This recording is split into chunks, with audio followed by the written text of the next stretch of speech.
Hey, what's up, guys? Little man with a big opinion here. Got a little news update for you.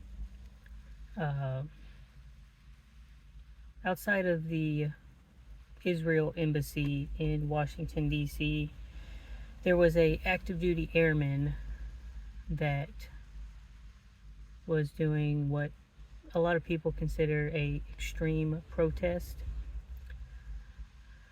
And in doing so, the individual lost their life.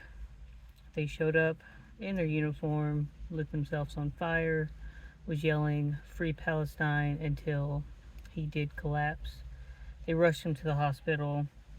They said it was life-threatening injuries, and I saw that article more this morning, and then, I was kind of keeping up with it, and they did say that the individual passed away.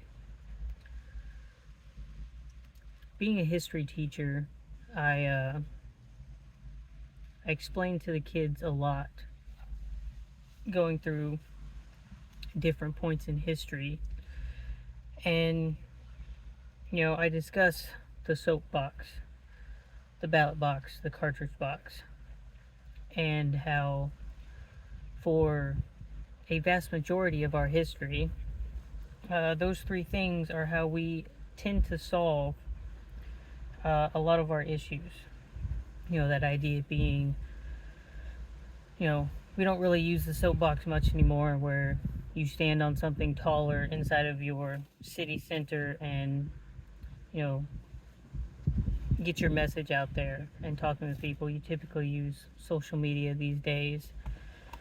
The ballot box, you go vote for the people that you think are going to make the change that you want, and none of these positions are, for a lifetime unless it's the Supreme Court.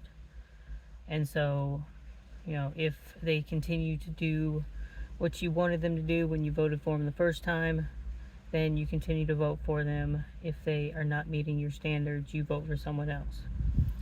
And the last one being the cartridge box. The two biggest examples are going to be the Revolution and the American Civil War. And there are a lot of preppers out there that, talk about, what their metaphorical line in the sand is going to be. And, there have been some people that have acted on it. You can look at a few of the different standoffs in our history and how they ended.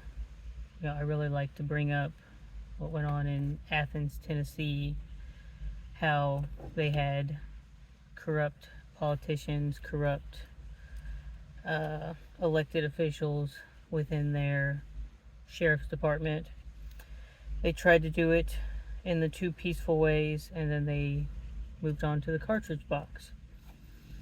From a libertarian perspective, I think what the person did, that's up to them.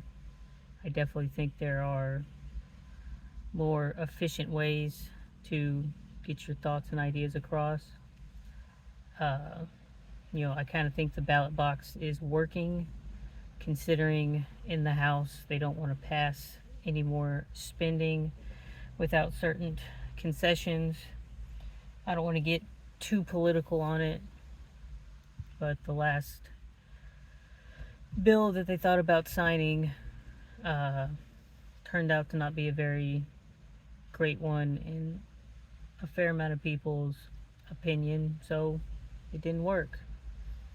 It's a big election year, so I would say watch videos like this, watch videos of other people that take the time to showcase the news, explain things to you.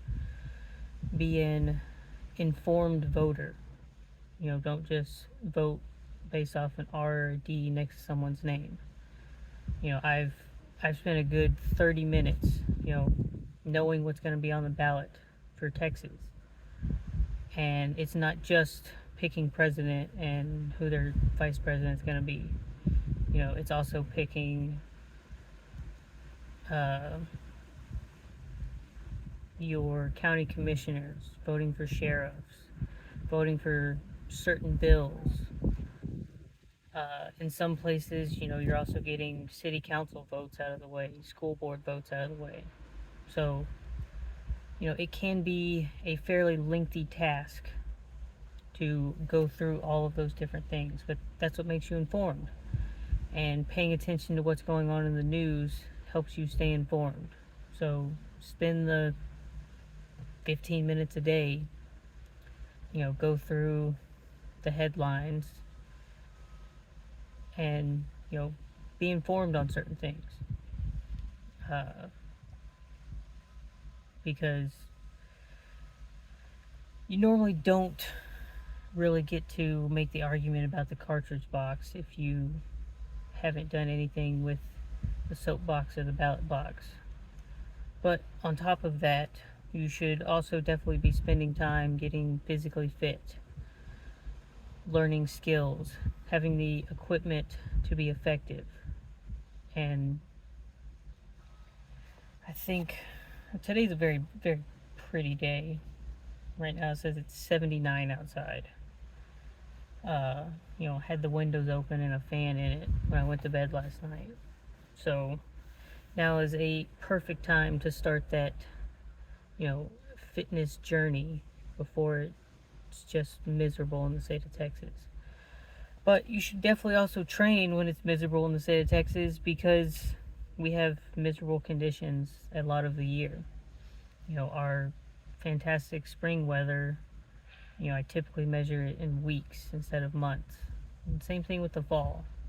Measure it in weeks. So if you want to watch the video, I've seen it on tons of other different channels. I'm not going to put it up here.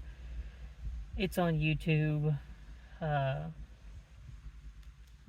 I think explaining it is enough.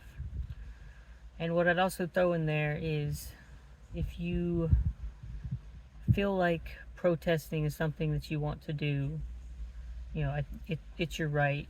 I don't think you should go as far as this individual went, but there are definitely groups out there that plan peaceful protesting. And it's not so much the idea of peaceful, it's the idea of planned. When you plan things out, you have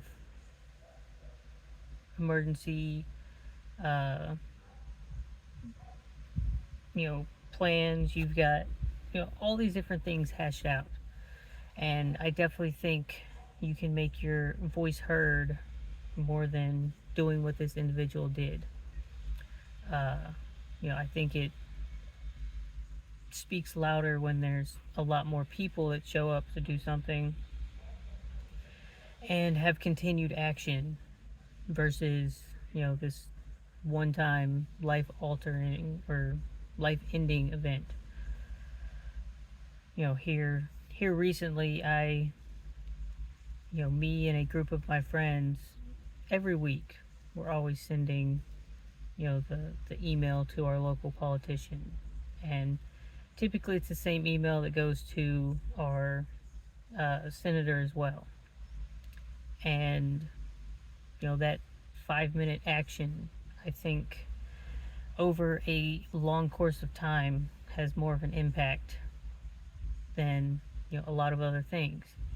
And if you feel like your voice isn't being heard, vote for someone else. Vote that person out. But in the meantime, take care of yourself, take care of your families, stay informed, continue to put supplies away, and, continue to learn new skills. Subscribe to the channel, share it with your friends and family. Leave your questions down below and I'll answer as many of them as I can. And with that, catch you in the next one.